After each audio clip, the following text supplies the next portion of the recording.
What's up, guys? My name is Shelby Wildgust, and I have a question for you. Are you making things harder on yourself than they actually need to be? Really, think about that. Are you making things harder than they need to be? Yesterday morning, I was hiking up Camelback Mountain in Scottsdale, Arizona. And at one point, I found myself literally scaling the side of this rock. And I thought I was going to fall. I was worried I was going to actually die. And eventually I made it to the top of this rock. I climbed my body over. I stood up. I celebrated. I spun around to soak in the view. And I noticed a path. There was a path that took you to the exact same location that I was in. Yet here I was, making things so much harder for myself because I did not take the time to see or to find that path. Instead, I immediately saw this giant rock and thought I had to scale it. And that's something that we as humans do all the time. We are literally hardwired to think our life needs to be hard or to think we are meant to suffer.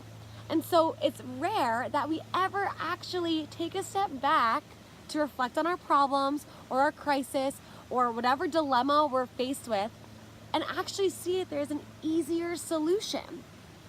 And sometimes, there are things that are actually going on in our life right now that we are making way harder than needs to be. And I have so many more examples of this, but I couldn't think of a better physical example than what happened to me yesterday morning.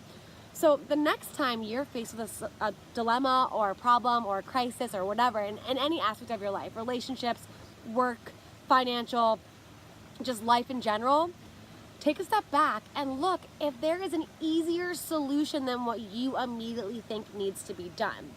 And that easier solution can actually be physical, like it was for me, or it could be through a mentor. There are so many people out there that have the same problems we do and have found the solution to those problems, and chances are they probably took the harder route, but once they achieved what they were looking to achieve or they found the solution to their problem, they probably realized, like I did, that there was a much easier way to do it. And chances are if you seek that person out, they're going to be more than willing to give you that easier solution and help you save time. So hey, if you want to make things hard on yourself, go ahead. There's a lot of growth in that, for sure. I definitely toned my muscles a little bit yesterday from scaling that rock. But if you're looking to save yourself time, stress, pain, questions, whatever, even money in some situations, always take a step back and look to see if there's an easier path. One that still will get you the same results, but just won't be as hard, because it doesn't always have to be hard. But we as humans, for some reason, think it does. So that being said, just always keep an eye out for the easier path. Chances are it's there. Thanks, guys. Bye.